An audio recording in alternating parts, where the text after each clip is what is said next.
gracias a Se Dice Joven y a la gente que fundamentalmente es la carne y el hueso de esta iniciativa, ¿no? Cuando se interesan por estos temas en medio de la cuarentena.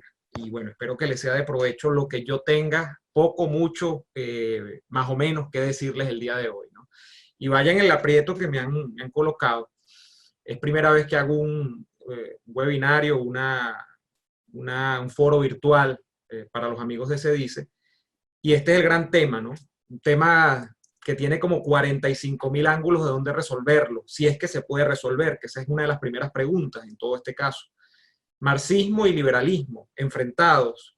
¿Cuál es una visión superior sobre la sociedad, sobre la historia, sobre la economía y la política, que es fundamentalmente, quizá, o son fundamentalmente las dos áreas de acción que estas doctrinas han planteado desde hace 250 años a propósito de la sociedad, ¿no? Entonces, este es un tema complejo de resolver, este es un tema, y esta es una primera previsión, este es un tema que no se despacha ni en un webinario, yo creo que ni en un seriado de 10 webinarios. Aquí podríamos estar sacando autores y se nos irían 20 semanas sacando autores, pero esa no es la idea que yo traigo hoy. Yo he tratado de compendiar un poco, emparentando el título del foro con las dos temáticas, marxismo y liberalismo. He tratado de emparentar marxismo y liberalismo con la narrativa. O sea, ¿cuál es el cuento que nos vende el marxismo? ¿Cuál es el cuento que nos vende el liberalismo? A propósito de su visión histórica, la economía, la política y la sociedad. Bueno, y habría que comenzar por allí, ¿no? Yo voy a comenzar por acá, y es el tema de las narrativas. Las narrativas son fundamentalmente ese relato general que nos ofrecen las doctrinas sobre las sociedades y cómo se articulan las sociedades y se vinculan con la política, la economía, incluso la cultura, distintos ámbitos, ¿no? En los que se desenvuelve a final de cuentas la sociedad. Entonces esta es una mirada que tienen unos autores, que tienen unas corrientes de pensamiento sobre esos asuntos y le ponen una lupa, le ponen un lente, ¿no? Y desde allí miran, desde allí ven.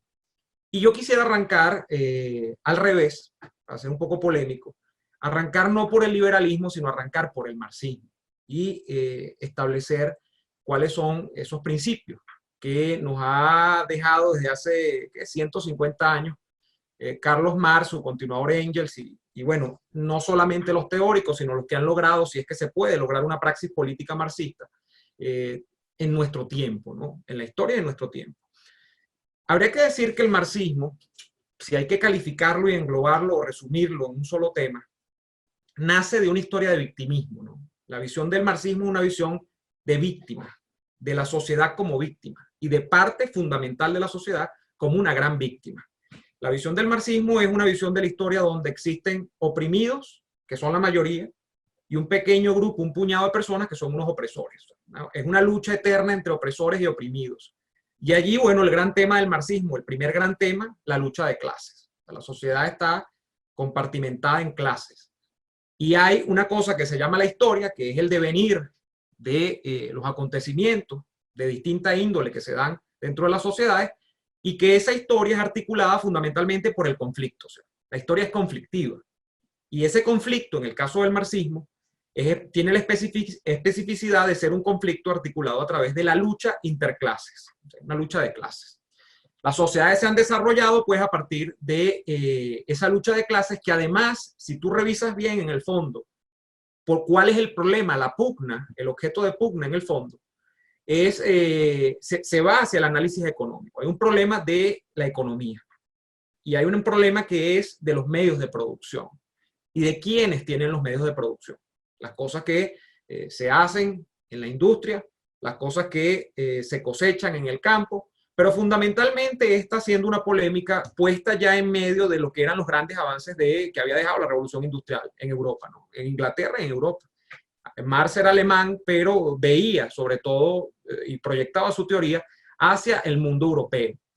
Y el mundo en el que le tocó vivir era un mundo de avances ya. Bueno, él veía que esos avances iban a llegar a un punto de colapso. Entonces, es fundamentalmente un problema donde ese desarrollo del capital, del capitalismo, de la industria, llegaría a un momento en el que esas clases que servían como clases trabajadoras, que eran a final de cuentas, según él, los oprimidos de los grandes opresores, iban a estallar en contradicciones que eran ineludibles con esos opresores. Entonces, esos oprimidos llegaría el punto, pongámosle un término matemático, un punto Q, o sea, donde se rebasaban unos coeficientes y una cosa, porque el análisis de Marx, repito, un análisis economicista de la historia, ese punto iba a llevar a la explosión. Y era ineludible, eso era imposible que no pasara. O sea, para Marx la cosa era determinista. La historia está destinada a producir ese hecho. Aquí lo único posible que pase es que los oprimidos se levanten contra los opresores y solo hay que sentarse a esperar, porque como anda el mundo en nuestro tiempo, esto es lo que decía Marx, y como andan los desarrollos industriales y como anda el comercio y la burguesía en nuestro tiempo, bueno, aquí lo que va a tocar es esperar, porque esto es ineludible. Y cuando eso pase, se conjugarán lo que Marx decía eran las condiciones objetivas y subjetivas. O sea, una cosa que eran las condiciones materiales del hecho, de los mismos factores de producción, de los mismos factores de propiedad, y lo otro era la conciencia de clase que iba a despertar en esta gente, que eran más bien condiciones, podríamos resumirlo así, las famosas condiciones subjetivas, que era la condición que hacía per se la vanguardia, organizada en partido, organizada en un grupo político, un movimiento político, para conducir a estas grandes masas proletarias, los grandes proletarios, que eran los grandes desarrapados del mundo, hacia la revolución, porque era ineludible que eso no pasara, porque el capitalismo estaba acabando con el mundo. Bueno, básicamente el transcurso de la toma del poder, y aquí entramos ya en materia del tema político, que prevé Marx sobre lo que va a ocurrir, es una toma revolucionaria del poder. Tiene que haber, ya repito, una vanguardia, que son 5, 6, 7, 8, 10 esclarecidos, que van a articular un movimiento que conduzca a que los intereses de estos proletarios, que son los oprimidos, los que siempre han llevado palo a lo largo de la historia y que están llevando más palo que nunca, porque están en medio de un mundo de contradicciones con unos opresores, se pongan a la cabeza de un proceso revolucionario y que allí entonces inicie una suerte de procesos de cambio que a final de cuentas van a llevarnos al Edén que prevé Marx. Marx tiene una visión idílica, una visión edénica de cómo va a ser el mundo después de que se produzca el proceso político y económico, cultural, porque es un proceso abarcante en toda la plenitud de la palabra, que él proyecta en sus escritos, ¿no? Y ese proceso básicamente inicia con esa toma del poder revolucionaria, como ya les digo, vanguardia, que logra amalgamar tras de sí a estos grupos proletarios. Se produce una primera fase, que es la dictadura que esos proletarios van a ejercer ahora sobre todos los demás que le han hecho llevar palo durante toda la historia. Una fase siguiente, que es una fase de bisagra, podríamos decirla, que es la famosa fase socialista, que es la fase de transición entre lo viejo que está muriendo, que es el capitalismo, que es todo este proceso que él ya ha descrito, está en descomposición, y lo que van a hacer, que es la famosa sociedad comunista. La sociedad comunista además es sumamente curiosa. A mí me gusta por lo menos proyectarla desde el campo que la proyectó no Marx, sino Engels, en ese libro que siempre se me olvida el nombre por el tema del orden que llevan los factores, que es algo así como los orígenes de la familia, la propiedad, y no recuerdo, son 3 cosas, creo que el trabajo y el otro. Y en ese libro fundamentalmente Engels lo que habla es de una sociedad que es la sociedad de las cavernas, es la sociedad prehistórica. Es una sociedad que Engels alaba. Y Engels dice, la sociedad prehistórica tiene como primer signo descriptivo que todo es común a todos, es decir, nada es propiedad de nadie. Y esto pasa incluso por las esposas, por los esposos, es decir, todas las mujeres son comunes a todos los hombres y todos los hombres son comunes a todas las mujeres. Las casas son comunes a todo el mundo, la comida es común a todo el mundo, por supuesto, en un ámbito de organización que es una aldea, una cosa pequeñita, una vida en las cavernas, pero que él, no sé si en el ánimo de la alabanza histórica, proyecta que eso puede repetirse. Y eso es lo que a mí me gusta proyectar como la sociedad comunista.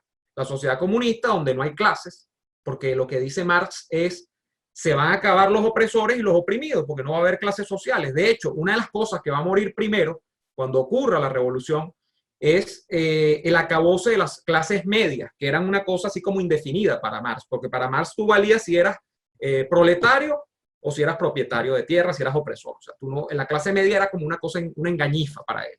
Siendo que la clase media, y ya les voy a decir más adelante por qué, y lo más interesante de la perspectiva liberal, es quizá una de las clases, hablando, si queremos hacer un análisis de clases, una de las clases más importantes de los últimos 200 años de la historia mundial, ¿no?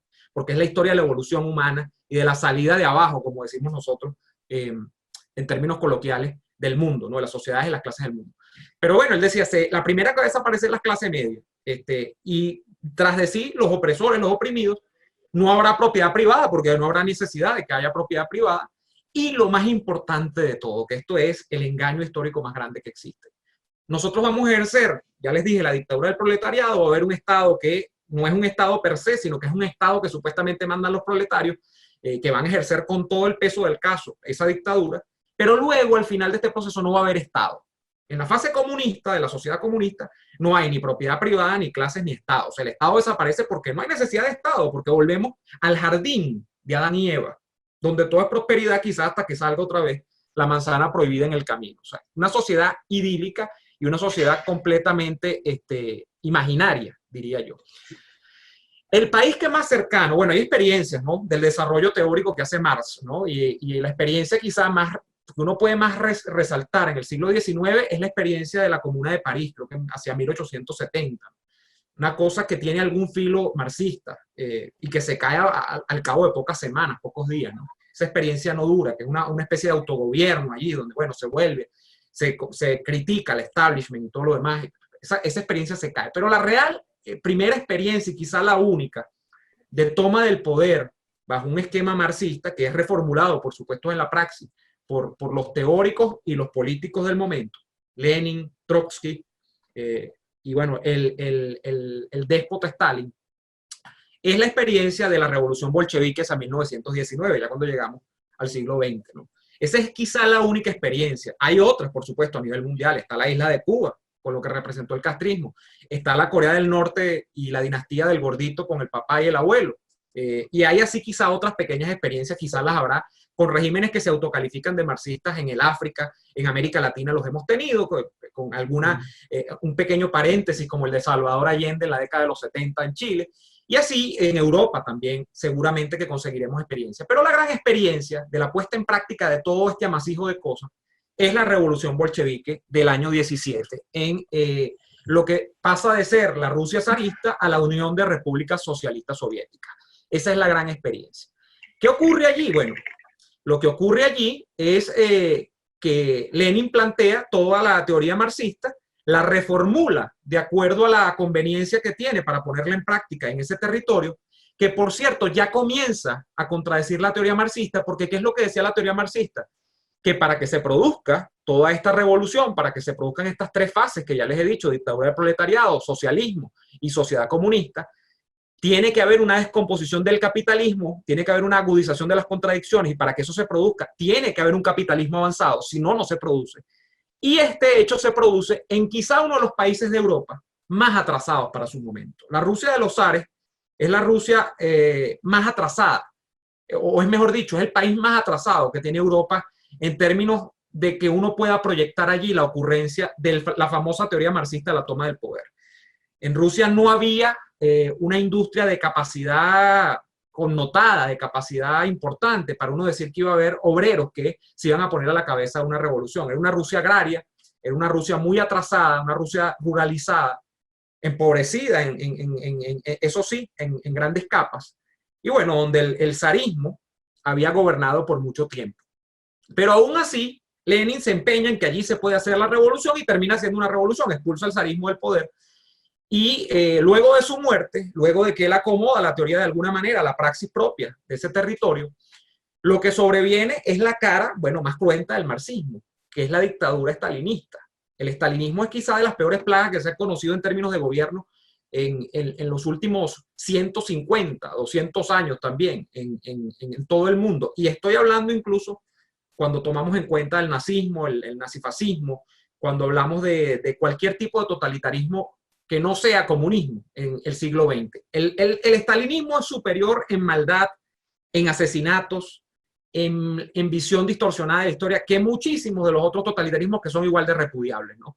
Que Hitler, que Mussolini en Italia, que cualquiera de estas cosas que ocurrieron, que el régimen autoritario también en Japón. O sea, es una cosa espeluznante. Las cifras de muertos hablan por sí solas, ¿no? Esa es la real cara. ¿Qué ocurre? Que bueno, que aquí es donde empieza, con la revolución bolchevique y con el tema del estalinismo, empiezan las revisiones de la izquierda. Porque fundamentalmente, ¿qué se dice? Bueno, el marxismo es la teoría de la izquierda. A mí no me gusta utilizar el eje cartesiano izquierda-derecha. Pero entonces empieza un problema en la izquierda.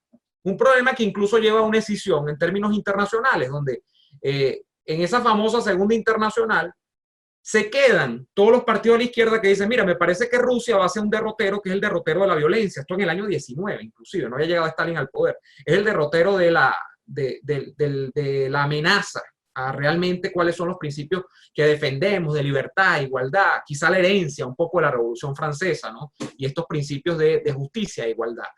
Y entonces termina habiendo dos izquierdas, la izquierda estalinista, que se agrupa en la Tercera Internacional, el famoso Comintern, y la izquierda democrática, socialdemócrata, progresista, reformista, que se queda adscrita de alguna manera a la Segunda Internacional y que defiende el socialismo, pero lo defiende la procura del socialismo a través de métodos parlamentarios, de métodos progresivos, de la no violencia, del no la revolución, bueno, de todo lo que tuviese que ver con la antípoda, lo que era el modelo soviético. Igual el modelo de la socialdemocracia y el modelo de esa izquierda, como la llamó Petkov en algún momento, bueno, muy benévolamente, la izquierda vegetariana, igual está equivocado, porque igual el planteamiento en aquel momento y por muchas décadas, hasta hace nada, yo creo que todavía hay gente que defiende eso, igual el planteamiento sigue siendo que es posible construir una sociedad, quizá no comunista, pero socialista. Entonces, eso es lo que se plantea. El socialismo sí, pero el socialismo a través de otros métodos.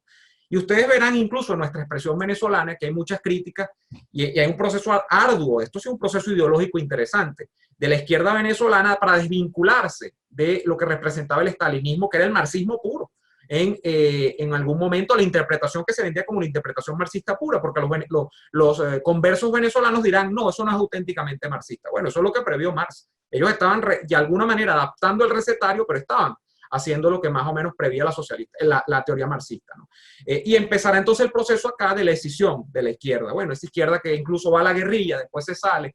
Ahí están Teodoro, Américo Martín, Moisés Moleiro, bueno, una cantidad de exponentes que luego incluso terminan o en partidos como el MAS, que trató de ser como una tercera vía venezolana dentro de la partidocracia venezolana, pero que a final de cuentas son partidos socialdemócratas. Eso es lo que terminan siendo, aunque ellos traten de diferenciarse, porque el Partido Socialdemócrata de Venezuela era los ADECO, era Acción Democrática. Y ese es otro problema. Ese es el problema de la izquierda, que se divide entre izquierda democrática y la izquierda estalinista, ¿no? Que es la que seguimos viendo y la que vimos hasta hace nada, y creo que la podemos seguir viendo, aunque lo enmascaren a través de operaciones de opinión pública en la Cuba castrista, lo que vemos en Corea del Norte, etcétera, etcétera, etcétera. Bueno, al día de hoy, para hacerles un poco el resumen de esta primera parte, incluso la izquierda ha tratado de jugar al carnaval, y eso es vestirse un poco de oveja, siendo todavía un zorro o un lobo feroz, ¿no?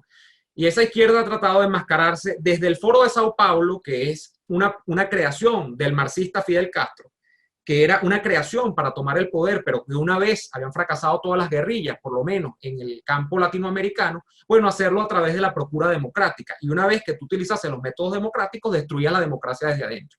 La mejor expresión, y la que si no hubiese salido, no se hubiesen dado otras más, Hugo Chávez en Venezuela. Pero luego han aparecido otros organismos que buscan enmascarar todavía a marxistas conversos y no conversos.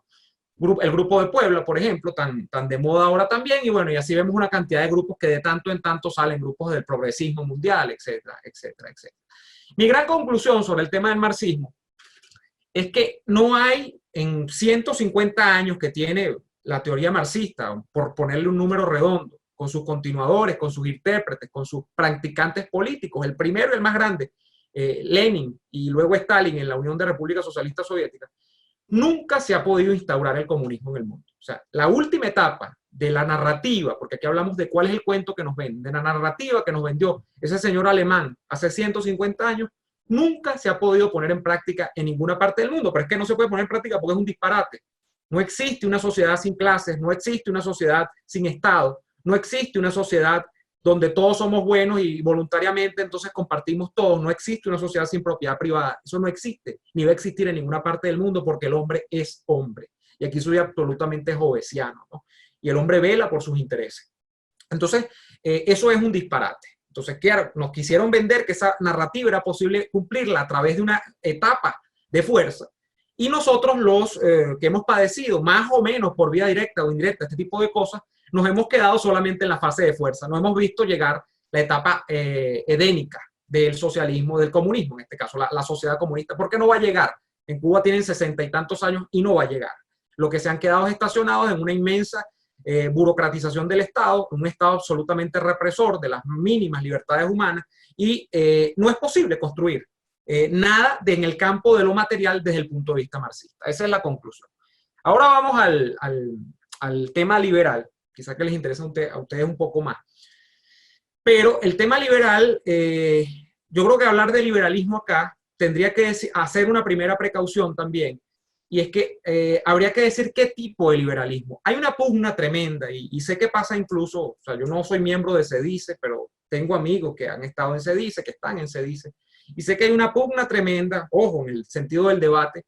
¿Por qué es liberalismo? Esa es la gran pregunta. Castro Leiva se lo hizo incluso en Venezuela, ¿no? Y entonces Castro Leiva, en ese estilo tan difícil de entender que tiene, porque es un filósofo a final de cuentas, es un tipo que elabora muchísimo el pensamiento.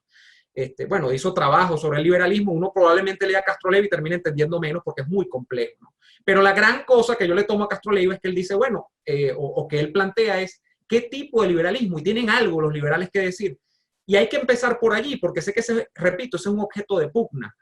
¿Es liberalismo qué? El liberalismo de la Revolución Francesa, el liberalismo de la Revolución británica, el liberalismo manchesteriano. Nos quedamos con la narrativa economicista del liberalismo del siglo XX, las escuelas de Chicago y de Austria. O sea, ¿qué es liberalismo? Entonces yo voy a tratar de acotar aquí mi visión sobre, primero diciendo que hay muchos liberalismos, ¿no? Y hay mucha interpretación del liberalismo, al punto de que el mismo término, cuando usted lo convierte a la usanza anglosajona, en Estados Unidos, ser un liberal es ser un tipo de izquierda, ¿no? Un progresista, una cosa, porque bueno, es otra interpretación, no tiene nada que ver con el liberalismo clásico, que es quizá lo que nos une en el debate. Pero luego de allí hay gente que termina rescatando y lo que termina privilegiando en el debate del liberalismo, y es lo que me parece que queda corto, la visión economicista. O sea, soy liberal porque defiendo la propiedad privada, defiendo las leyes de mercado, defiendo los derechos del individuo en ese mercado, pero se quedan allí. Y yo tendría que decirles que por lo menos, aunque hay 1000 vertientes de liberalismo, yo me quedaría con 3 vertientes que puedo claramente segmentar, ¿no? Y esas vertientes son, por supuesto, la primera, la económica, que es un gran descubrimiento, por ejemplo, esa cosa seminal que es Adam Smith, y decir que existen unas leyes que él ha observado que se producen en la economía, y que esas leyes son las que realmente producen no una regulación, sino un funcionamiento de la economía. O sea, que si hay que hablar de regulación, la regulación se da por esas leyes y no porque venga alguien a imponer medidas de tal o cual ralea para regular los mercados ni nada. Existe el mercado, existen las leyes de mercado, se pueden poner sobre blanco y negro, se pueden expresar, y lo que basta es ver que esas leyes de mercado generalmente se cumplen. Esa es la visión económica seminal del liberalismo, diría yo. Pero hay un liberalismo que es muy interesante, que es el liberalismo político. Y el liberalismo político nos ha dejado herencias que son herencias del día de hoy de suma importancia. El gobierno y el Estado limitados. O sea, si no hubiésemos entendido que el gobierno y el Estado tienen que limitarse, ya les voy a decir por qué los liberales insisten tanto en esto, bueno, estaríamos en un mundo al día de hoy que no tendría la estructura, la forma, sus estados que estamos viendo al día de hoy. Serían unos estados absolutamente distintos. Unos estados con unas competencias desbordadas, unos estados que mal funcionarían en muchos aspectos de la vida rutinaria que tienen que cumplir, etcétera, etcétera, etcétera. Pero esa es la visión política, diría yo, que se puede englobar con cuál es la actuación del Estado versus el individuo. Y finalmente, otra cosa interesantísima, que es la tercera vertiente del liberalismo, diría yo que yo le llamo el liberalismo filosófico, que es la visión del individuo frente al mundo. El liberalismo filosófico dice, mira, hay un individuo que existe y ese individuo importa más que el colectivo. Hay ideologías que son, y hay doctrinas que son colectivistas, el liberalismo es individualista. Y en esto hace mucho énfasis también mucha gente, pero voy a tratar de explicarlo. Bueno, para mí, ¿qué es lo importante de toda esta discusión sobre el liberalismo? Para mí lo importante es dónde nace el liberalismo. Más allá del economicista, me quedo con el filosófico y el político. El liberalismo es una reacción, pero es una reacción absolutamente saludable si ustedes se ponen en el contexto histórico y geográfico donde se produce. El liberalismo es una reacción nada más y nada menos que a las monarquías absolutas, que eran una cosa bárbara en la Europa de hace 300 o 400 años atrás. Y eran el modo de gobernar. Era el modo que se expresaba en Occidente de gobernar hasta hace 300 o 400 años atrás. Al día de hoy, todavía nosotros tenemos monarquías, por ejemplo, la española y en algunos principados allí de Europa, pero ya son monarquías absolutamente atenuadas. Habría que decir que esta atenuación de la figura del monarca tiene que ver con mucha de la herencia que deja el liberalismo en esos casos. Pero vuelvo al tema central. ¿Por qué una reacción? Bueno, la monarquía que decía en aquel momento, hay un caballero que es rey porque se levantó una buena mañana y como él tiene el apellido Borbón, como él tiene el apellido tal o cual, ese caballero está llamado a gobernar porque además Dios, que nosotros no lo vemos ni sabemos dónde está, pero Dios, a final de cuentas, dijo que la familia de ese caballero tenía que gobernar por siempre ese territorio porque a ellos les toca. Y esa era la monarquía absoluta, donde además este caballero gobernaba sin atención a la ley, sin atención a limitaciones, sin atención a refreno de sus pasiones. Él gobernaba como le diesen gana, pues, porque por eso era un monarca absoluto. Tenía absoluto derecho de hacer y deshacer con el territorio, con los habitantes y con los modos de producción, con las relaciones sociales que se diesen dentro de ese territorio como le diese la gana. El liberalismo, por ejemplo, en el caso de la Revolución Francesa, con un caballero muy despreciado, por cierto, por la literatura liberal clásica, o sea, no es uno de los que más se toma en cuenta, casi nadie lo menciona. Yo lo conocí gracias a un profesor a quien siempre le rindo tributo cuando hablo de él, que es Omar Noria. Este señor, que era un cura que se llamaba el abate Sieyès, dice un día, bueno, ¿y a cuenta de qué? Cuando se convocan los famosos estados generales en Francia y el monarca convoca allí, donde decidían nada más que el monarca, el clero y bueno, un grupo de privilegiados. ¿A cuenta de qué? Ustedes van a decidir cuál es el destino nuestro. Y es donde se comienza abriendo una discusión que termina dando paso, bueno, a la votación por persona en esa Francia precaria de aquel momento, donde se termina contando al individuo como un hecho que importa para el conjunto de la sociedad. Antes de eso que existía una masa informe, el siervo de la gleba, un instrumento de trabajo, una cosa que no tenía humanidad dentro de sí. O sea, era un número, no era más nada que eso. Bueno, ahora además de ser un número, porque es un número cuando vota, es una persona que siente, vive y existe. Y para mí es que aquí está lo importante. Para mí esta es la herencia más importante del liberalismo. Es el descubrimiento del individuo. El individuo existe frente al conjunto, frente al colectivo. Existe e importa. ¿Y por qué importa? No porque nos antojamos de que el individuo importa. No, importa porque nos hemos dado cuenta, como diría Locke en el ensayo sobre el gobierno civil, de que puede transformar al mundo. Y de que cuando transforma al mundo, además se transforma a sí mismo. Puede avanzar dentro de las reglas de esa sociedad. Puede ser muy pobre un día por la mañana y acostarse 1 o 2 años más tarde en esa misma cama donde se ha levantado 2 años antes por la mañana, siendo muy rico, pero siendo muy rico porque ha descubierto que el trabajo puede transformar su vida, su situación. De manera que si el marxismo es una historia de victimización, de oprimidos y opresores que están constantemente flagelando a esos oprimidos, el liberalismo nace de una vertiente contraria. Es una historia de emprendimiento y de empoderamiento del individuo personal frente al mundo y las circunstancias, porque nadie ha dicho que el mundo es una perita en dulce. Nadie ha dicho que, aunque Locke un poco en ese tratado dice prácticamente que, bueno, que las siembras y las frutas están allí, que el hombre solo tiene que trabajarlas y todo lo demás. No, las cosas son finitas quizá en el mundo real, no hay para todos. Pero si tú trabajas el relato, la narrativa que nos vende el liberalismo, la realidad es que ese trabajo puede transformar tu destino. O sea, tú no estás atado, como era en el antiguo régimen, a morir o a nacer y morir pobre, mejor dicho, sino que puedes nacer pobre, muy pobre, de solemnidad, pero puedes ser muy rico cuando termines muriendo. Y eso es lo que ha pasado generalmente cuando avanzaron los siglos, cuando llegó el siglo XX y todavía en el siglo XXI. Bueno, ahora está de moda y prostituido el término de emprendedor en Venezuela. Y entonces una cantidad de gente que realmente no trabaja, porque no hay un trabajo que se exprese realmente, dicen, sino que ahora, bueno, puede ser hasta emprendedor el que cuelga una foto en Instagram y por eso consigue publicidad, lo cual es perfectamente válido, pero que no hay un trabajo manual como era hace 200 años ni nada allí. Pero esa persona que realmente emprende en cualquier país serio, puede ser muy rico al final de cuentas, puede transformar su vida. Eso era imposible antes de que apareciese la beta liberal en todo este caso. Existían castas, existían sociedades de privilegios cerrados, existían familias que gobernaban por derecho divino. Y no, nosotros decimos no tienen que gobernar así, tienen que gobernar. Y aquí es donde nace porque dicen, bueno, los liberales están obsesionados con limitar al gobierno. ¿Cómo no van a estar obsesionados si nacieron producto de una reacción contra la monarquía absoluta, que es una de las peores cosas que hay? Donde la gente gobierna porque la puso Dios allí y donde la gente gobierna además sin ningún tipo de limitación. Si venía el monarca y decía que tenía que acostarse con tu mujer, tú tienes que dárselo porque tu mujer era un bien del territorio del monarca. O sea, quizás estoy expresando o transigiendo alguna regla realmente de la época, pero el pensamiento era más o menos así. Entonces, esa limitación nace allí, esa desconfianza del Estado nace allí y tiene plena justificación. Ese empoderamiento del individuo nace allí. Esto es una transformación completamente mundial del conocimiento y de la forma como se hacen las relaciones humanas a partir de ese momento. Eso es lo que yo rescato del liberalismo.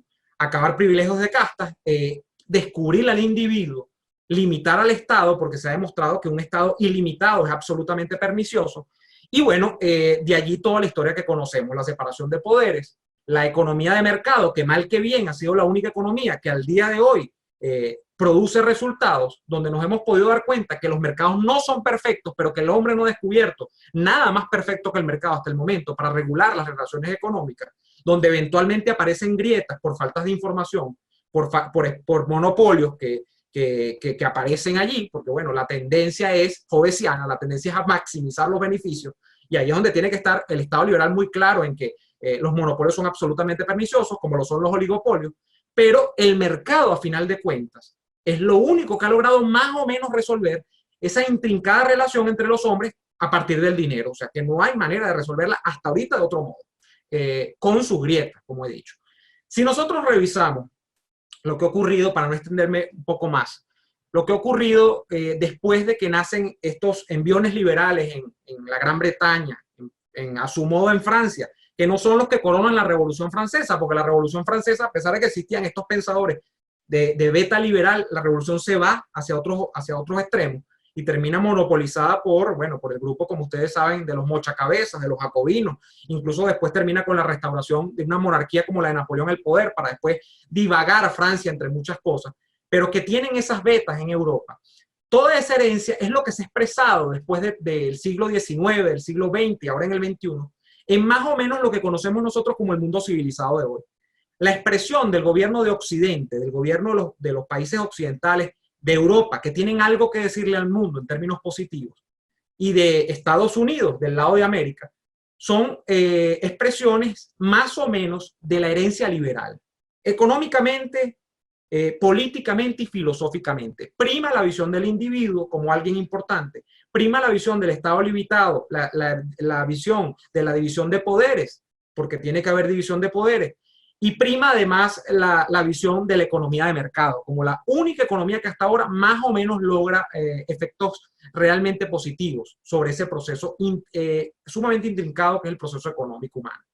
Al día de hoy, incluso yo me atrevería ya para concluir, decir que hay unos dilemas que no se han resuelto en el campo liberal y que no fueron contemplados, obviamente, en el momento en el que estos teóricos como Smith, como Locke, como bueno, ya cuando llega el siglo XX y la explosión de las versiones economicistas del liberalismo, que si con Hayek, que si con Mises, que si con Rothbard, que si cualquiera de estos teóricos, no abarcaron estos problemas y que son problemas hoy en la agenda liberal, ¿no? y que llaman y piden atención sobre ellos.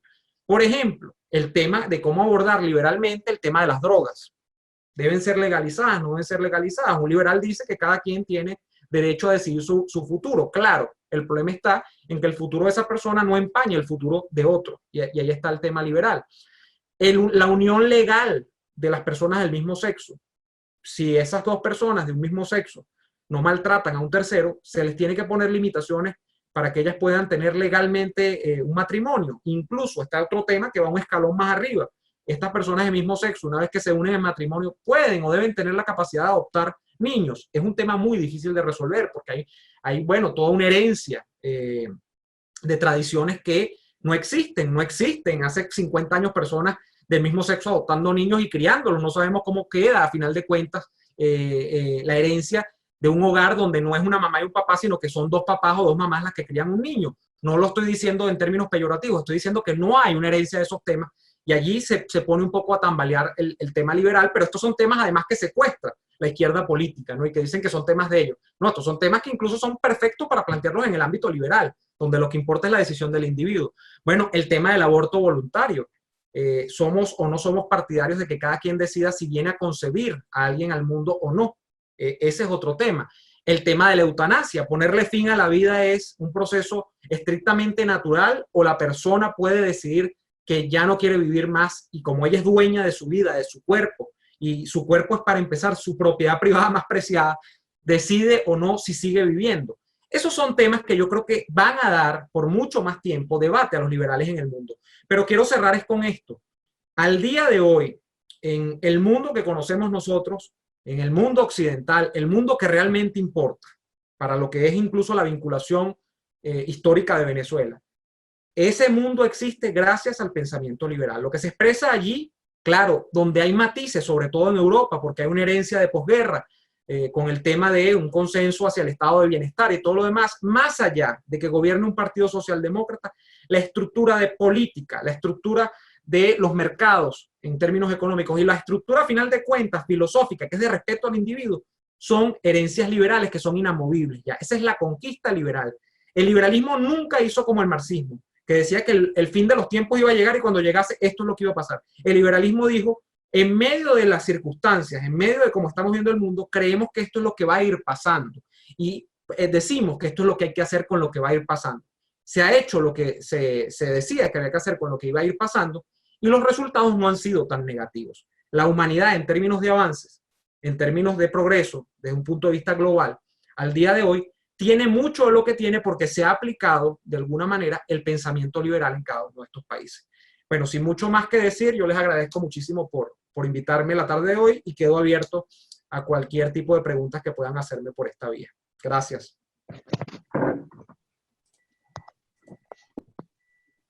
Ok, excelente, Niomar, de verdad increíble esa disertación. Recuerden que pueden hacer las preguntas en la opción que deben tener en la pantalla que dice preguntas y respuestas. Para ir estimulando, Niomar, yo te voy a hacer una que tengo, se me ocurrió otra, pero vamos a ir dejando espacio a ver si van surgiendo más. La que yo te quería preguntar era, cuando tocaste el tema del marxismo, en la Segunda Internacional hablaste de esa decisión. Ese marxismo democrático es el de Trotsky, ¿no? Vendría siendo el de Trotsky. Bueno, sabes que en estos días no me queda muy claro, no, yo lo quería vincular más bien la segunda Internacional a lo que terminan siendo los partidos socialdemócratas de Europa. El famoso pensamiento revisionista de la socialdemocracia europea. Creo que ahí no entra Trotsky. De hecho, en estos días estaba revisando, Anderson, y el problema inicial, hay un dato inicial, ¿no? Que quizás no tiene que ver mucho con tu pregunta, pero quería dejarlo, de por qué son bolcheviques, los bolcheviques que conquistan el poder en Rusia. Y es que bolchevique, desde el punto de vista de la lengua, del ruso, son las mayorías, es un grupo mayoritario. Hay otro grupo que no es el de Trotsky, que ahora se me olvida el nombre del caballero, que son los famosos mencheviques. Hacen una votación interna donde los mencheviques, desde antes que se hiciera la Revolución Rusa, planteaban el camino, que es el camino que termina defendiendo la Segunda Internacional, que es el camino progresivo, el camino de no promover la revolución, sino que promover la vanguardia, pero a través de métodos progresivos para conquistar el poder. Y ese grupo en la votación interna que hace el movimiento, de alguna manera, que luego va a ser el movimiento de conquista del poder en el año 17, que tome el cielo por asalto, pierde. Y por eso son los mencheviques. Menche es como minoritario. Trotsky siempre tuvo una posición propia muy crítica. Era una posición vinculada en algunos casos a Lenin, pero además también creo, no soy un experto en el tema de Trotsky, pero además por un tema del internacionalismo o no, de la exportación de la revolución o no a distintas partes del mundo de un modo simultáneo. Bueno, pero ya sabemos además cómo terminó Trotsky, ¿no? Perseguido por Stalin y todo lo demás. Pero no, volviendo a la pregunta porque me desvío. La Segunda Internacional para mí es, y por eso la traje, la incluí dentro de la presentación, es la izquierda revisionista que hasta acá, hasta en Venezuela, está muy de moda porque, como dijo Rangel en algún momento, los partidos que uno ve que son esos famosos de izquierda en Venezuela, son los partidos que te dicen que el capitalismo tiene fallas y que, bueno, que a final de cuentas somos socialistas pero democráticos, el famoso socialismo democrático. Con eso es que trato de casar yo a la Segunda Internacional. Más allá de si es Trotsky o no, creo que Trotsky en ese momento no estaba en ese debate, probablemente estaba, porque eso es el año 19, cuando se escinden las dos internacionales, Trotsky todavía estaba dentro de la nomenclatura del movimiento comunista soviético, de manera que Trotsky probablemente estaba con Stalin en ese momento. Bueno, estaba Lenin todavía vivo, o sea que Trotsky en ese momento no había caído en desgracia, mejor dicho, dentro de la Ok, nomenclatura. no, no, te lo preguntaba era justo era porque en este tema de las narrativas, de Trotsky es que nace esa herencia del esto no es verdadero socialismo y broma que escuchamos hoy mucho, entonces es Tienes como, razón. bueno, de algún lado, en algún momento tuvo un origen y eso es algo que incluso como te digo, está muy latente incluso de parte de algunos partidos hasta opositores. Pero como ese no es el tema, mira, aquí tenemos otra pregunta, Neomar. Dice un usuario, no está identificado, sale como anónimo. ¿Consideras que en Estados Unidos nunca ha permeado el marxismo? No, no ha permeado, bueno, de hecho, yo una vez, ese es un libro que tengo pendiente, ¿no? Pero hay un libro muy interesante que nada más por el título hay que leerlo, que es un libro de por qué no hay partido comunista en algo así, como que por qué no hay comunismo en Estados Unidos. No ha permeado como un movimiento que tome el poder y es muy difícil que lo logre porque en Estados Unidos, salvo que hay, claro, hay muchas críticas al sistema y a la herencia, digamos, del proceso de construcción de algo que se pueda llamar la nacionalidad estadounidense, que es algo así como una fusión de muchas cosas. Eh, es difícil que tú eches atrás 200 años de historia y ahora después de que 200 años más o menos de instituciones, más o menos de desarrollo político y por supuesto, sobre todo de desarrollo económico, vayas a mirar a un referente como el marxismo que no tiene nada que vender a nivel mundial y digas, no, eso es lo que tiene que hacer la sociedad norteamericana. Pero sí hay una, no sé si este es el origen de la pregunta del amigo, pero sí hay una tentativa en Estados Unidos a que pequeños grupos terminan secuestrados bajo la agenda de estos, de estos que le digo yo, ovejas, o mejor dicho, zorros y lobos disfrazados de ovejas, porque con este famoso tema de las necesidades postmateriales, incluso del movimiento, de la aparición del postmodernismo, donde, bueno, nada está escrito y todo el mundo puede pedir todo y lo que sea, y estas necesidades cubiertas básicas que dan origen cada vez más a necesidades en países donde, bueno, ya nosotros pedimos un movimiento, por ejemplo, que diga que la noche no es noche, sino que es día y que el día es noche, o sea, que lo nombre así. Ese tipo de cosas, o sea, ese tipo de cosas que aparecen en sociedades que han realizado ya cualquier cantidad de necesidades, que no son las nuestras, pues las necesidades venezolanas están a nivel del piso, de la pirámide de Maslow, ¿no? Pero este tipo de sociedades dan origen a que partidos y a que movimientos que aunque no logren conquistar el poder del todo, en Estados Unidos, como se puede ejercer presión sobre agendas determinadas y puntuales, pueden secuestrar el discurso. Y a través de eso es que ellos se van enfilando y que se van enmascarando. Pero sí, no hay. A final de cuentas, en Estados Unidos no ha gobernado el marxismo como doctrina filosófica ni política y mucho menos económica en 200 años de historia. O sea, eso no es posible. Ok, otra pregunta por acá, Neomar, la hace José Daniel Terán. ¿Por qué la política liberal no predomina en sus acciones el uso persuasivo de las emociones? Que es algo que a la izquierda le ha funcionado, pues.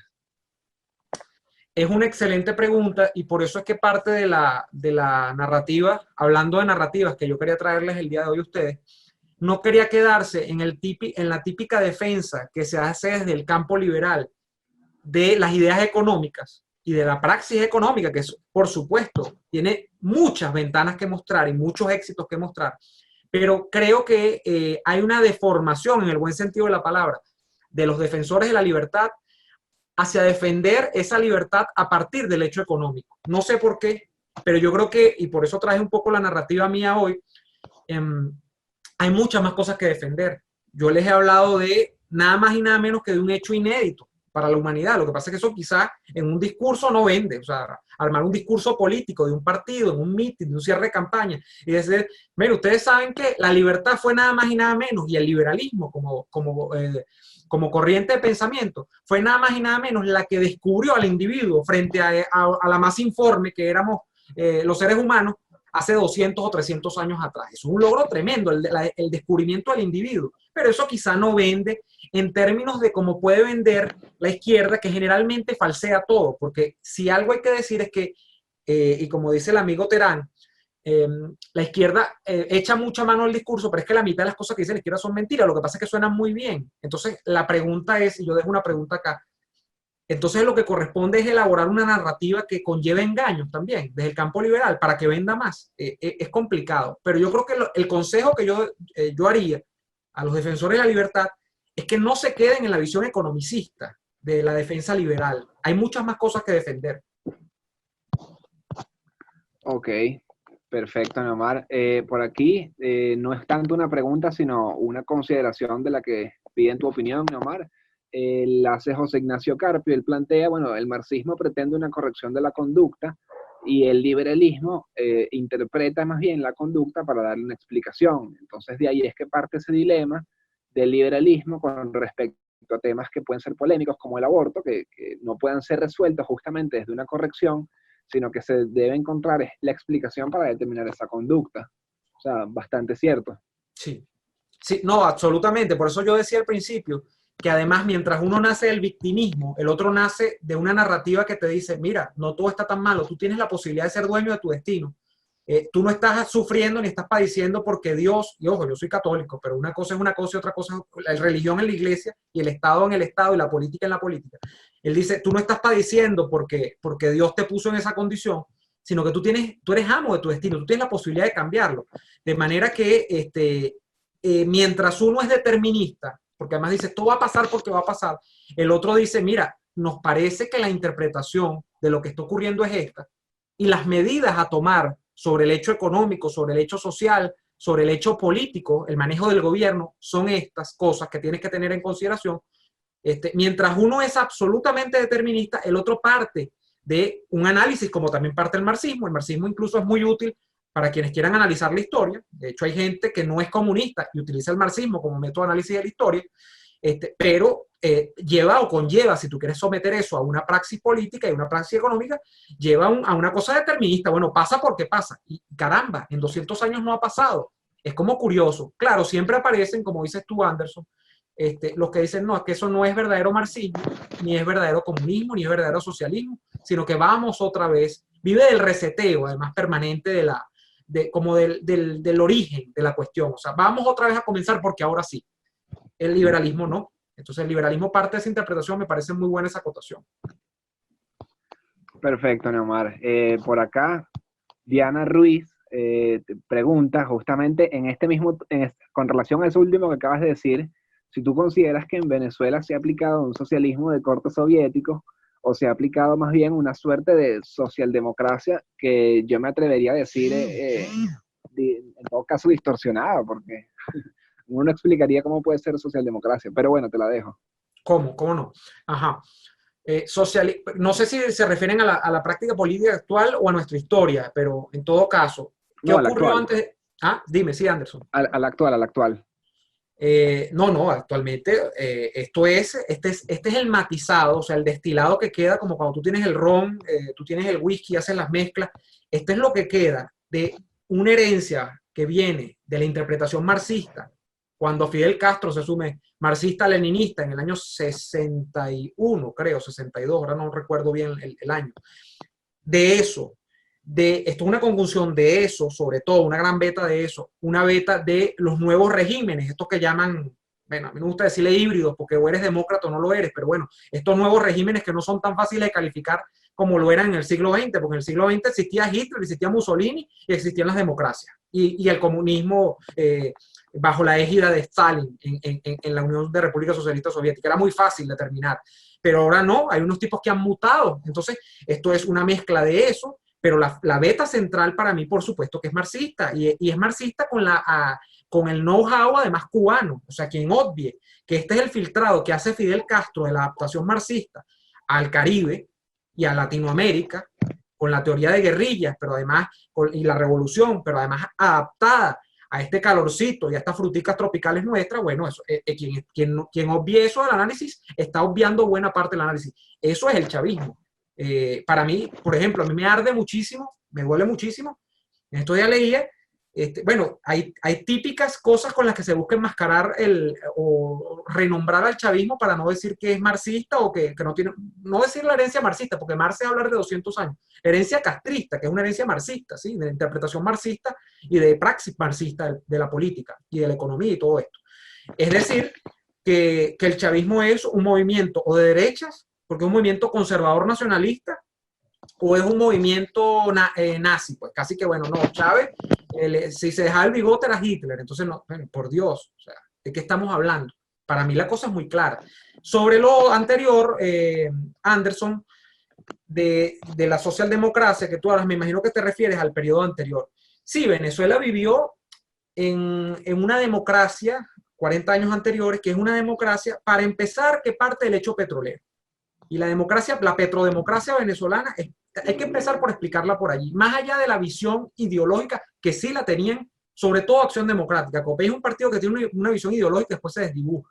Pero más que prelar sobre las condiciones de la praxis política de aquellos políticos, el hecho de que ellos sean socialdemócratas, socialcristianos, todo lo demás, era que eran políticos en el poder en un país petrolero. Y la manera en la que ellos consiguieron asentar a sus partidos políticos en el poder durante 4 décadas en un país petrolero es administrar la renta petrolera. Y la administración de la renta petrolera conduce a unas praxis políticas, sociales, incluso económicas, que tienden a emparentarse con la socialdemocracia, pero yo tengo la impresión de que más de estar ellos convencidos o persuadidos, pero sí lo estaban en algunos casos. Bueno, Betancourt no era un socialdemócrata declarado, Betancourt un tipo que creó hasta su pensamiento y lo fue refinando. Betancourt era socialista al principio, era incluso fue marxista, muy crítico, fue garibaldiano, la toma del poder revolucionario y todo lo demás, y después lo va refinando.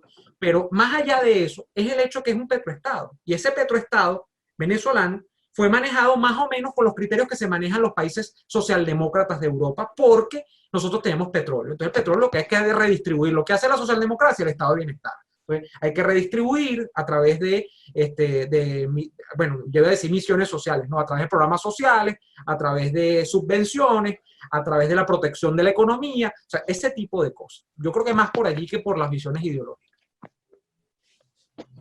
Perfecto, Neomar. Por acá, José Solórzano pregunta, un poco polémico, te las dejo, que ¿por qué crees que el liberalismo tiene tan mala prensa? El liberalismo tiene mala prensa porque, por lo mismo que preguntaba, creo que era Terán hace un rato, es porque la izquierda, el cuento de la izquierda es más fácil de vender desde el punto de vista del ciudadano poco educado, el ciudadano poco crítico, el ciudadano que solo quiere que le resuelvan la explicación de la historia, de la política y de la economía en 4 líneas. O sea, ¿cuál es el relato? Y es un relato, además, que desde el punto de vista de nuestra herencia cristiana, de nuestra herencia cultural, desde el punto de vista de la víctima, es muy seductor. O sea, ¿cómo no comprar y no compadecerte y no emparentarte con una tradición política que te dice que tú no tienes la culpa de nada, que la culpa de todo la tienen los demás, y de que tú no eres dueño de tu destino, que tú, además, en el caso venezolano, es el petróleo, pero en otros casos, bueno, ahora vemos movimientos de esto hasta en los Estados Unidos, pero son movimientos, no es que estén gobernando. En estos movimientos que dicen, no, yo merezco tal. Bueno, ¿y cuándo tú has trabajado para merecer algo? Tú mereces algo si tú te lo procuras, para empezar por allí.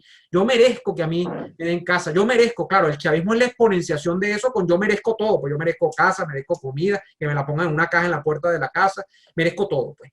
Pero es por eso, porque es más fácil situarse desde el punto de vista de la víctima que situarse desde el punto de vista del loco de control interno, es decir, del que toma y se empodera de las riendas de su destino. Eso es mucho más fácil. Y creo que también ha habido desatención, pues, del tema liberal. En América Latina no ha calado por eso, o sea, porque la víctima latinoamericana es, mira, un personaje fantabuloso de la narrativa no solamente política, sino literaria de este lado del mundo, ¿no? Entonces, creo que esa es una de las condiciones, diríamos, objetivas contra las que luchamos para asentar el relato liberal en este lado, ¿no? Perfecto, Neomar. Ok, mira, voy a unir aquí 2 preguntas que están como muy relacionadas. Una de nuevo es de José Daniel Terán y la otra es de un usuario anónimo. En general es si en una Venezuela de transición, bueno, la sociedad estará lista para una narrativa política liberal y en ese caso, si sería posible aplicarlo, o sea, llevarlo a la materialización, más allá de la narrativa. ¿Cómo no? Mira, yo creo que y soy absolutamente sincero con esto, que la ventana de oportunidad de los liberales venezolanos en este momento y en los años que vienen son extraordinarias. Y esto no es un discurso para ganarme ni el visto bueno de Cedice, ni a los liberales venezolanos, ni nada. ¿Y por qué? Porque hay condiciones, volvemos a los términos marxistas, porque hay condiciones objetivas que así lo determinan. ¿Cuál es esa condición objetiva? Bueno, la práctica, pero de lleno, completo, del péndulo, del extremo contrario de lo que defendemos los liberales en el caso de Venezuela.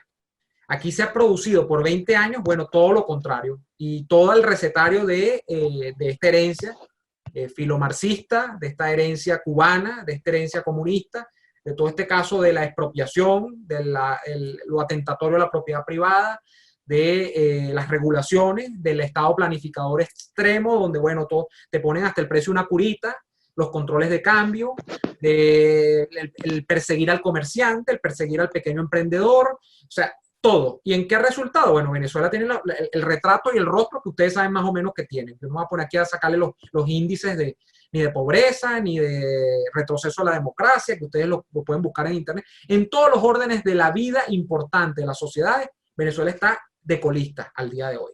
Entonces, ¿qué ocurre? Que por oposición, por reflejo, por pendulación, la ventana de oportunidad para vender el discurso contrario a eso, que además no es que lo vamos a vender porque es un discurso electoral, ni es porque es un discurso que nos quiere llenar de votos ahora para meter una mentira a la gente, sino porque es lo que uno cree realmente. Es extraordinaria. O sea, ¿cómo no pensar que hay una ventana de oportunidad ahora como nunca en Venezuela? Además, donde hemos llegado al punto en el que lo que nos permitía a nosotros supuestamente tener unos niveles de bienestar que nos vacunaban frente a crisis mundiales y todo lo demás, que era esa especie de niebla petrolera, se acabó, pero se acabó porque la destruyó también esta gente, porque acabaron con PDVSA, porque acabaron con el negocio petrolero, o sea que ni negocio petrolero hay. O sea que prácticamente hay que hacer el país más o menos como se hace en todos los demás países del mundo, a través de trabajo, a través del emprendimiento, a través de la potenciación del individuo, a través de la economía de mercado. Entonces tienes todos los incentivos para crear, repito, por pendulación, esas preferencias. Y creo, yo no sé si eso va a ser mayoría en el país, pero creo que como nunca en 50 años hay oportunidad para que ese discurso cale. Habrá que ver cómo se traduce ese discurso, cómo se baja la línea de ese discurso a la fácil digestión de la gente, ¿no? Pero la oportunidad está dada. Y si eso es posible, bueno, claro que es posible. ¿Por qué no es posible? Pues porque habrá élites políticas que digan que eso no cala en Venezuela. Habrá tecnócratas que están acostumbrados a decir que el Estado se lleva de esta o de la otra manera, porque eso es lo que se ha hecho con el Estado venezolano en 50 años. Bueno, lamentablemente, por algún lado hay que empezar. Y yo creo que se puede empezar. En Venezuela se puede empezar. Claro, por ejemplo, en el tema económico habrá necesidad de asistencia financiera internacional. Por ejemplo, tú no puedes arrancar esta economía por motor propio. Pero las decisiones políticas, por ejemplo, de ir limitando los poderes, de acotar las competencias del Estado, eso se puede hacer por decisión política. Aquí no tiene que venir la OEA, ni la ONU, ni tiene que venir el Fondo Mundial, ni el Banco Mundial, ni el Fondo Monetario Internacional a limitarnos el Estado, ni nada. O sea, es una decisión política que hacen los actores políticos del momento. Y repito, por pendulación se puede hacer. Perfecto, Neomar. Te voy a hacer las últimas 3 preguntas ya para ir culminando. Una de ellas creo que la puedes responder breve. Justo este tema de la narrativa la hace Francis Juárez, y es por qué crees que en Venezuela a los políticos les cuesta o no se atreven a identificarse abiertamente como liberales y proponerlo dentro de su oferta electoral, aunque creo que eso ha variado un poco ya en los últimos 2 años. Sí, porque se dice Anderson que eso no tiene calado, porque bueno, por la herencia histórica. Y yo siempre he dicho con eso que incluso el propio Betancourt, cuando hizo Acción Democrática, que tuvo unos inicios de una manera y después tuvo un desarrollo de otra manera, eso era un planteamiento nuevo en Venezuela. Para empezar, en Venezuela no había partidos políticos. O sea que AD es pionero en esa materia. Siempre se puede ser pionero. A mí lo que pasa es que es más fácil cuando tú estás persiguiendo el poder por el poder, que es lo que han hecho la mayoría de los partidos de oposición en los últimos 20 años, puedes pasar por cualquiera de ellos. Es más fácil pegarse a una tradición ya existente, cabalgar sobre las supuestas condiciones objetivas que tiene la sociedad venezolana, que son de paternalismo, de mercados regulados, de protección estatal, de la producción nacional, de no fronteras abiertas con el comercio. Bueno, de todo ese discurso, además del relato y la narrativa victimista del ciudadano venezolano, la santificación de la pobreza, es más fácil eso cuando tú quieres captar votos que arrancar de cero. Pero yo creo que en este caso arrancar de cero también tiene posibilidades de rédito electoral, si es que lo queremos ver solo desde el punto de vista electoral. Porque, repito, hay un discurso que se puede amparar en el péndulo, en lo contrario a lo que se ha hecho, que es absolutamente devastador. Entonces ahí está esa oportunidad. Perfecto. La penúltima pregunta la hace Esteban Reyes, justo con este tema de la narrativa, pero no per se no marxista, sino lo que podemos llamar, o lo que se suele llamar ahora progresismo. Si tú consideras que luego de esta crisis del coronavirus, del COVID-19, el sistema mundial puede dar un giro hacia allá, hacia el progresismo, a raíz de la instalación de la Internacional Progresista hace escasos días. Así es. Bueno, es una nueva de estas internacionales de, repito, de los zorros feroces y de los lobos feroces poniéndose el traje de ovejita, ¿no? Pero yo sí tengo esa aprensión. Siéndote sincero, a los amigos que están acá, yo tengo esa duda. De hecho, yo he pensado que, o sea, no quiero especular sobre las causas primeras, las motivaciones de cómo aparece el coronavirus, si es deliberado o no en China. Bueno, aparece en China. Si lo crearon en un laboratorio o se le salió de control, no. No quiero especular sobre eso, pero sí me he puesto a pensar en quiénes ganan y quiénes pierden. O sea, los regímenes políticos, como el régimen político chino cerrado y con este supuesto cuento de que ellos tienen un mercado en la economía abierto, bueno, con las condiciones que tienen, que son absolutamente paupérrimas para el individuo, por cierto, donde hay casi una pseudo esclavitud del individuo y por eso los costos de producción son tan bajos, con jornadas extenuantes, sin protección laboral, nada de eso. Esos regímenes políticos son más resistentes que las democracias occidentales con visos liberales al tema de la crítica, porque una democracia a final de cuentas y liberal además es responsiva o es sujeto de cuestionamiento de la ciudadanía, del votante, del elector. Aquellos no, porque aquellos nadie los eligió. Entonces yo tengo la aprensión de que eso pueda pasar. Incluso tengo la aprensión sobre el manejo de la figura del Estado, porque por supuesto que aquí lo que va a ocurrir es que luego de que pase todo esto, tendrán que venir muchos planes de rescates en muchos países, principalmente de orden económico, pero político también. Y eso es un papel más activo del Estado dentro del juego político de cada uno de estos países. Entonces ahí se abre un espacio para que los apologistas de la izquierda, que son, repito, unos apologistas de la mentira en casi el 70-80% de los casos, digan que, fíjense lo que hace el liberalismo, acaba con el mundo. Cuando no, para empezar, el país donde arrancó esto no es un país liberal, que es un país como la China del día de hoy, ¿no? Pero se dirá que, bueno, que lo que ha llevado a esto es la minimización del Estado y que el Estado tiene que ser ahora superactivo. Ese discurso se puede empoderar, como se empoderó, por cierto, luego de una gran catástrofe, como fue la Segunda Guerra Mundial, y entonces vino en algunos países a refrendarse la figura del Estado interventor para reconstruir esos países después de que quedaran devastados. Aunque en Alemania, que fue uno de los países más destruidos, uno de los que causó la guerra, lo que se aplicó fue una política que tenía muchos visos liberales después de que se hizo la famosa economía, la famosa, el tema de la economía social de mercado y todo lo demás, que bueno, que tiene unos ribetes allí, que se le mete lo social, pero que son soluciones que tenían algunos visos liberales y donde el Estado tampoco es que ocupó todas las competencias de la sociedad. Pero eso está allí, como cada momento de crisis donde se dice el Estado tiene que intervenir, porque es al que le tenemos que llorar a final de cuentas.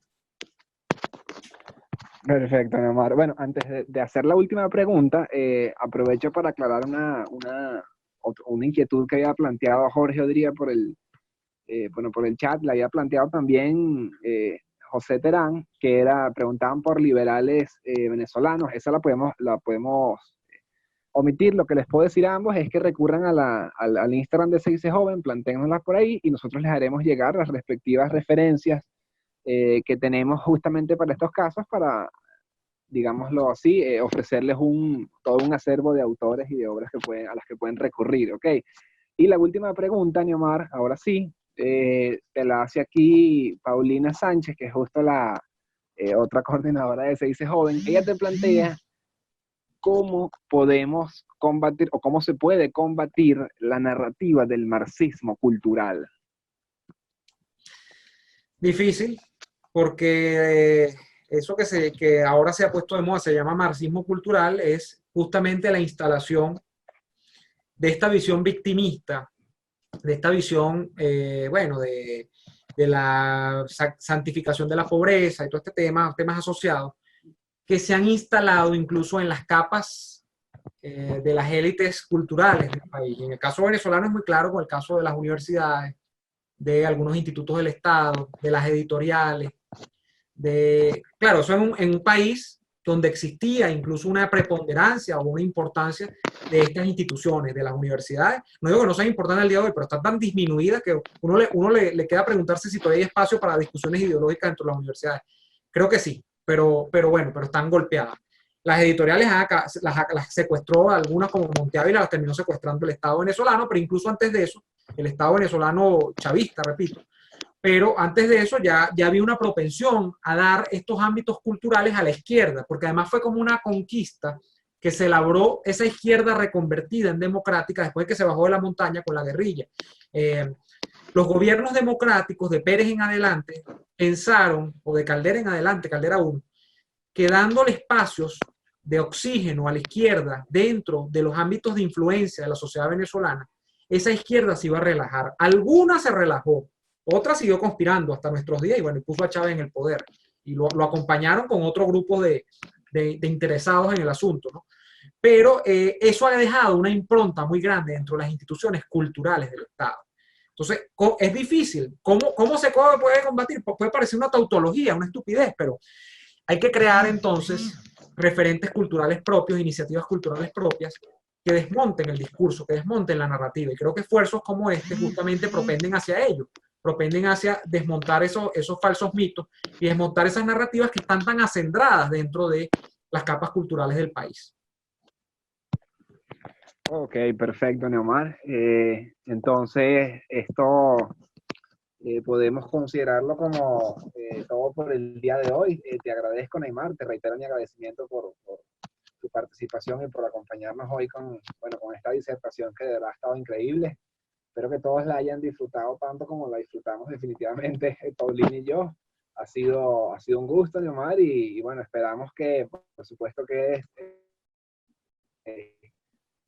a disposición para futuros eventos en los que una vez podamos recurrir a actividades presenciales de nuevo, por supuesto.